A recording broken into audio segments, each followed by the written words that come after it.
Alrighty, in this segment we're going to talk about how to get the boat ready to go. There are some things you need to do on the electrical panel, down in the electrical switch down there, and we need to remove the cord. This will not be about lines and such outside yet. That'll be another story, another clip, and also starting the engine. I think I'll make that a little separate. So anyways, in preparing to leave, notice we talked earlier about the AC panel, which is like your house, and DC, which is like your car. And I mentioned that they were independent. Well, the truth is, on this boat, they're not entirely independent. We have a system called an inverter, which takes DC power from batteries and turns it into AC power so that we can run things like the TV and the microwave and all that. And that unit is located down here in this cabinet. And I was fooling around and it's on right now. We'll get to that in a second. So these batteries go into that inverter, which spits out this 110. Why don't we run water heaters and stuff like that? Because it's very inefficient. So I'm going to turn it off real quick, and then we'll go through the steps. Steps are, we're going to remove, our ultimate goal is to get that cord off the boat because it's attached. So what do? First, we turn off the high draw stuff. Things that require shore power only, and those are the red dots. Off battery charger, off refrigerator, off water heater. Those things draw an awful lot of current.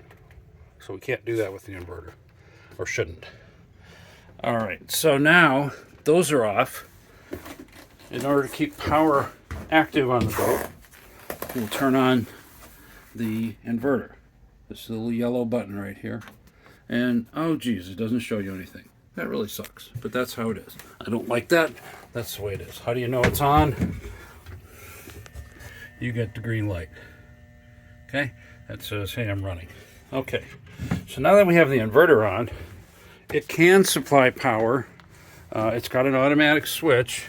So what'll happen is when I turn off the main power here, the outlets still function. So notice the microwave clock is still on, okay? In that situation, we leave the outlets on, everything else off, okay? That is how you get the inverter going. Now we will pretend we're going to go, so we would turn on the VHF. I'll get to all this later, radar, sailing instruments, and so on. That's the sailing instruments adjusting.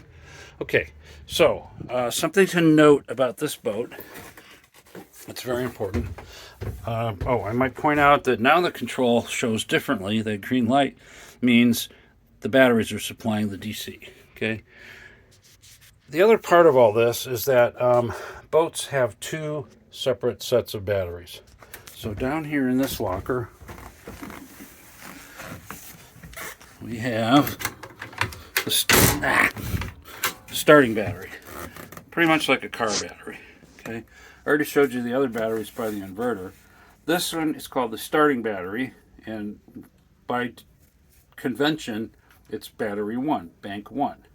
The other bank 2, or commonly called the house bank, is generally a larger set of batteries used for using while you're at anchor. Okay, so how does this work? Well, right now, because we're going to start the engine, we're going to use this red switch right here. Kind of hard to see, but right now it's pointing down, meaning in the both position. One thing you never ever want to do is go to off. You go from 1 to both to 2, or from 2 to both to 1. Never go through off. Off is only if you really, really, really have to turn it off.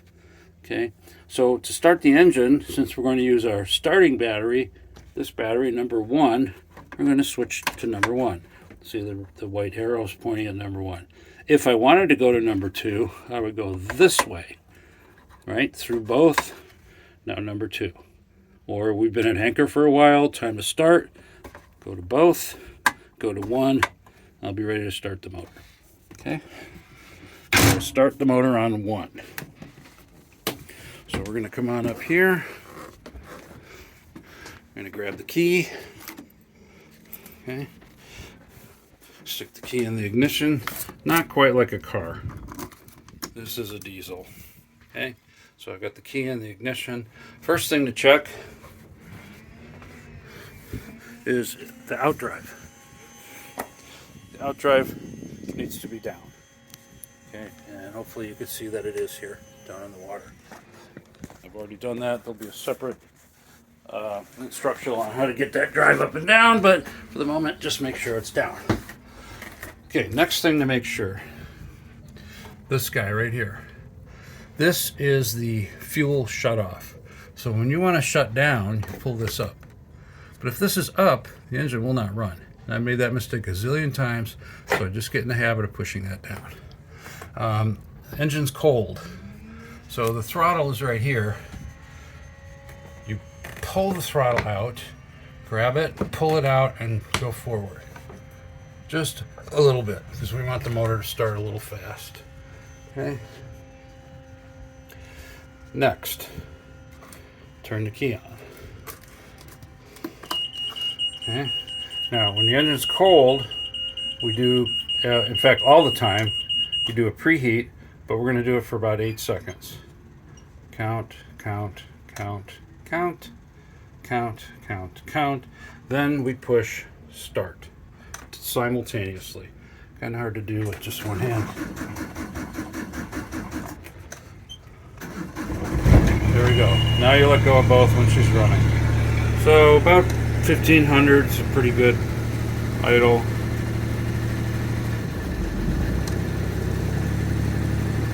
Okay. Next thing. Check. A, you have batteries.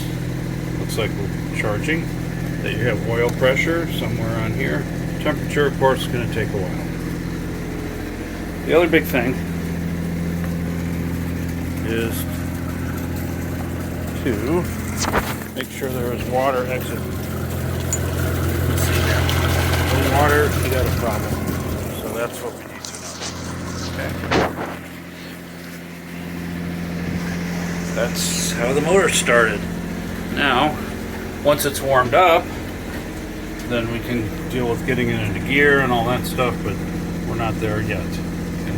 Just briefly, the instruments, just in case you didn't catch one of the other videos. Fuel gauges, completely ignore them. We'll talk about that. Depth, 9.5 feet. Speed 0 because we're not moving. Water temperature, 72.5. Wow, nice. Okay, this is our wind direction. So that little arrow says it's coming from behind me, off to my right side.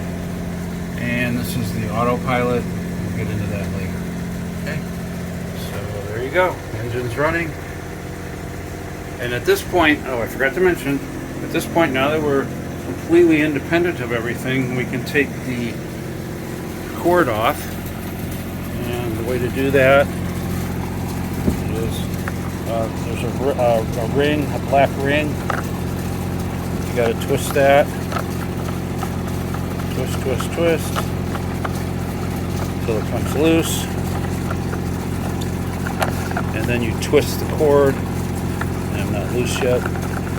Twist, there we go. This is loose. Loose. Now you twist the cord and pull it out. Conversely, tricky part is, notice there's like notches. You can only go in one way. Don't force it. Just look at the notches. So I just took it out, so I happen to know that this one goes here. And then put it in, you turn it and screw this back down because we're not leaving the dock right now. And now you see how to put this in. When you do take it off, coil the cord nicely, walk to the front of the boat, and there is a power pole up there with a the one with the light on top. You just, there's a hanger, just hang a nice loop on that.